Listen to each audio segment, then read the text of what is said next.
Actes chapitre 1, verset 1, Théophile, qui signifie bien-aimé de Dieu, j'ai parlé dans mon premier livre de tout ce que Jésus a commencé de faire et d'enseigner dès le commencement. Verset 2,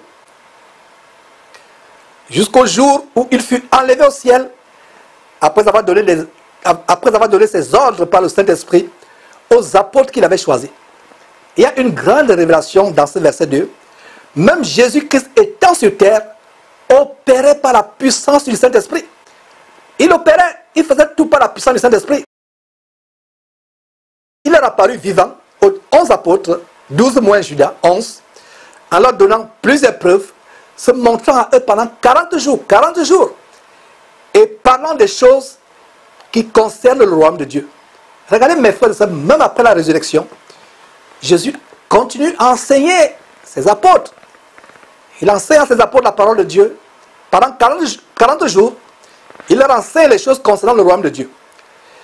Verset 4. Comme il se trouve avec eux, avec qui?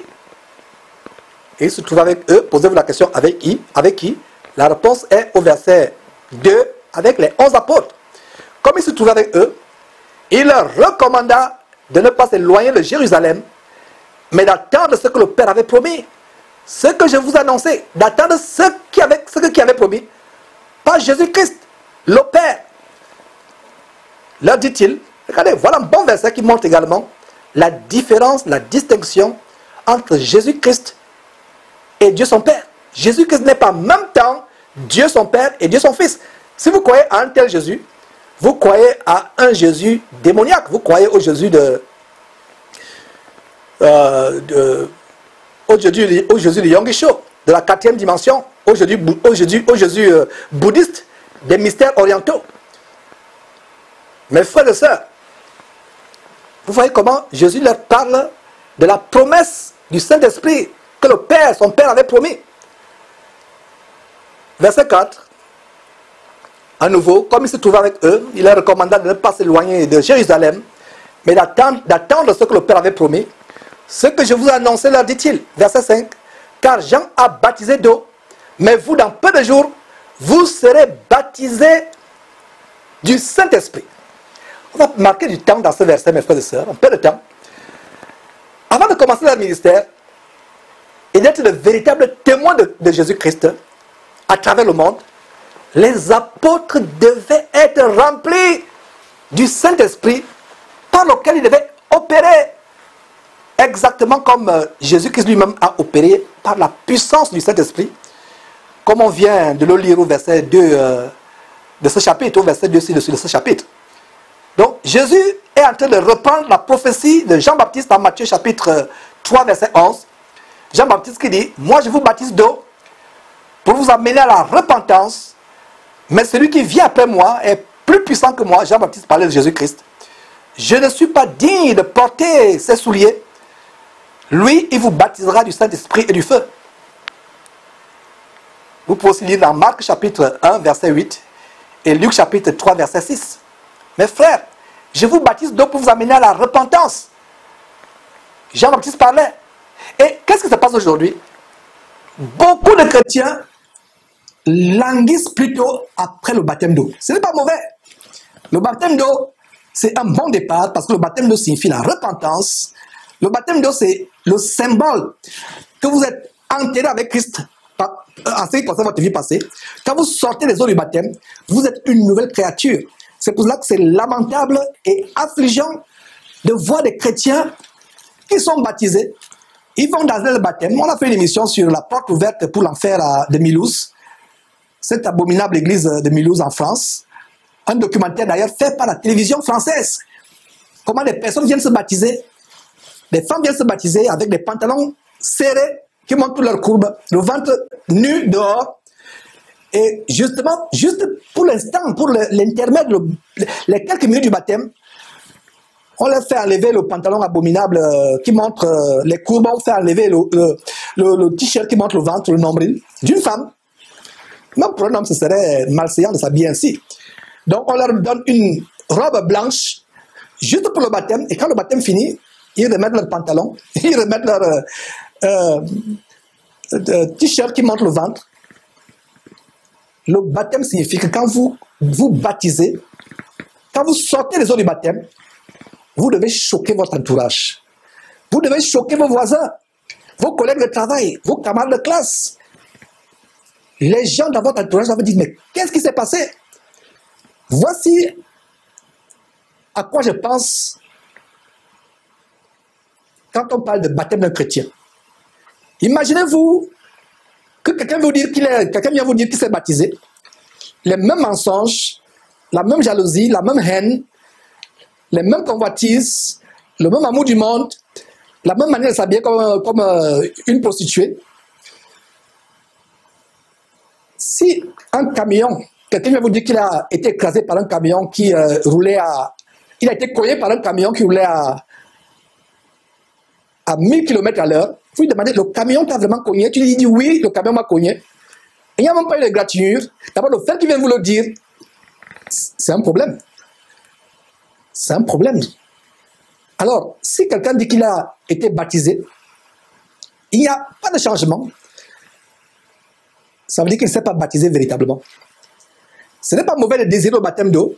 Le baptême d'eau, c'est le signe de la repentance. Et quand nous baptisons, ça veut dire que nous regrettons notre passé. On regrette amèrement notre passé. C'est le symbole de la repentance. Beaucoup de chrétiens aujourd'hui ont tout simplement fait un rituel. Ils ne sont pas baptisés. Il y a des gens qui me disent, Georges, on veut être baptisé.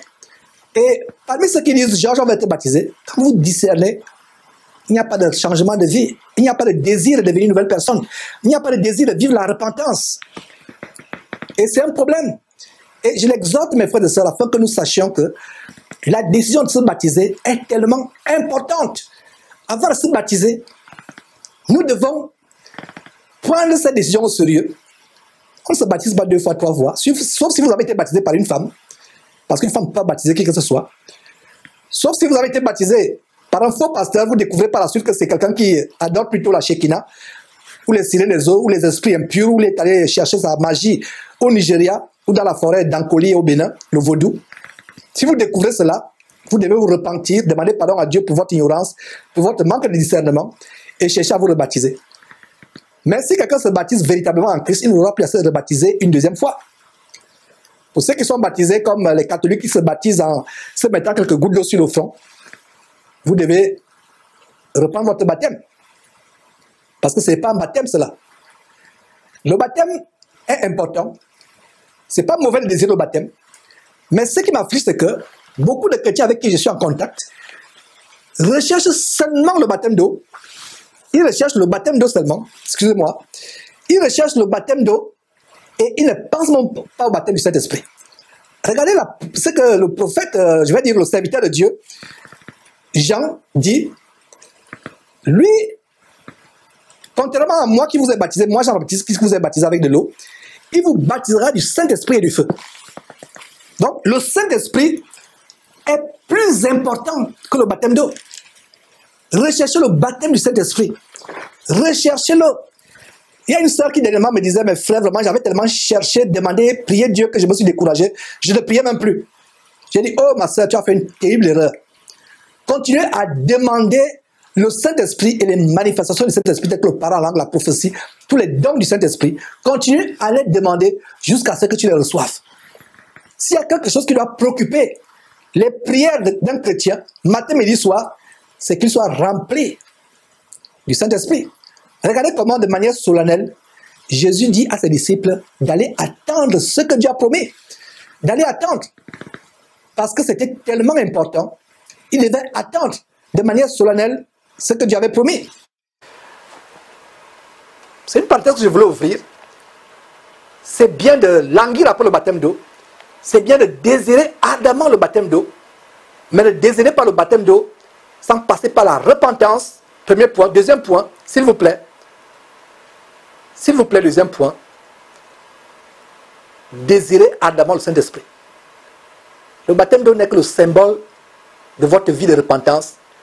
Alors que le baptême dans le Saint-Esprit, c'est la puissance par laquelle vous allez faire votre ministère si vous êtes un homme. Ou vous allez agir dans votre foyer, dans votre vie de tous les jours si vous êtes une femme. Laissez-moi vous comparer l'homme qui est baptisé d'eau mais qui n'a pas le Saint-Esprit. Le baptême d'eau, c'est comme une batterie qui a été fabriquée. Parce que quand il y a baptême d'eau, sans baptême d'eau, il n'y a pas de batterie. Donc le baptême d'eau est comme la carapace de la batterie. Et le baptême du Saint-Esprit est comme la puissance qu'on met dans cette batterie par les éléments qui font cette puissance et l'écrit dans la batterie. Donc, beaucoup de chrétiens baptisés sans le Saint-Esprit, baptisés d'eau tout simplement, mais qui n'ont pas le Saint-Esprit, sont comme une batterie vide, qui n'a rien, qui n'a pas de puissance énergétique, de puissance électrique à l'intérieur. À quoi vous sert d'avoir une batterie si vous n'avez pas de puissance? Vous êtes baptisé d'eau, c'est bien, la batterie est là, mais la batterie n'est pas chargée. La batterie n'a pas les éléments de l'énergie. La batterie n'a pas le potentiel électrique à l'intérieur. Est-ce une batterie qui peut fonctionner? Pouvez-vous aller loin avec cette batterie?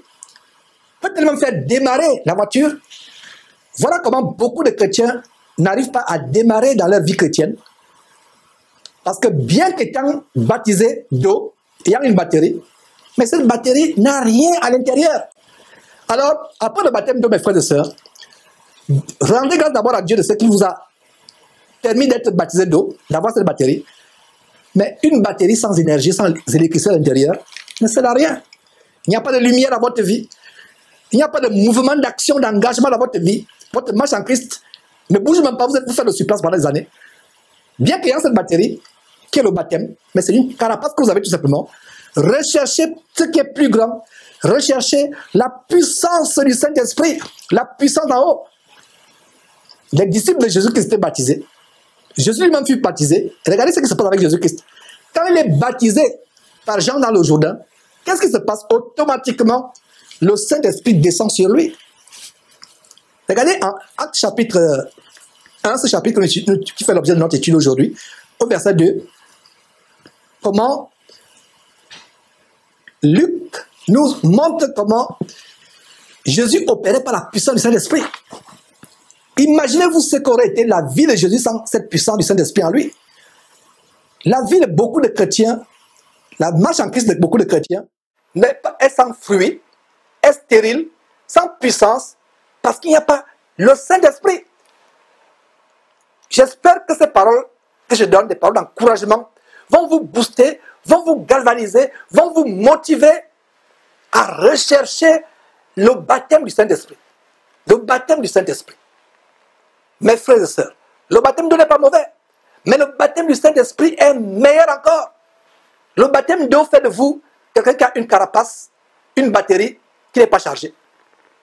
Le baptême du Saint-Esprit fait de vous quelqu'un qui a la batterie, mais cette batterie est chargée. Il peut s'éclairer dans l'obscurité et avoir le discernement qu'il y a un serpent qui marche là parce qu'il y a l'éclairage du fait de cette batterie. Beaucoup de chrétiens nés de nouveau ne peuvent pas discerner les faux pasteurs, ne peuvent pas discerner les doctrines des démons, parce que dans leur vie, il n'y a pas cet esprit de Dieu, cette puissance là-haut, qui nous permet d'opérer des manifestations telles que parler, telles que discerner les faux pasteurs, discerner les démons. Il y a les gens qui disent que Georges, tu vois le diable partout. Je rends grâce à Dieu de ce que je vois le diable partout. Parce que par la grâce de Dieu, j'ai le Saint-Esprit qui me fait avoir les yeux ouverts. Vous avez une batterie, c'est bien. Vous êtes né de nouveau, c'est bien. Mais sans la puissance du Saint-Esprit, cette batterie ne peut pas vous donner l'éclairage dans votre vie. Cette batterie ne peut pas vous donner la puissance pour courir, pour aller vite, pour faire des choses, pour vous protéger contre l'ennemi, pour combattre contre l'ennemi. Il faut cette puissance. J'espère que cette parole va vous galvaniser, va vous encourager à rechercher ardemment la puissance du Saint-Esprit. Alors, mes frères et sœurs, verset 5, car Jean a baptisé d'eau, mais vous, dans peu de jours, vous serez baptisés du Saint-Esprit. Donc ces gens devaient d'abord être baptisés du Saint-Esprit avant de commencer leur ministère. Mon frère, tu ne peux pas commencer ton ministère sans être baptisé du Saint-Esprit, sans avoir l'assurance que tu as le Saint-Esprit.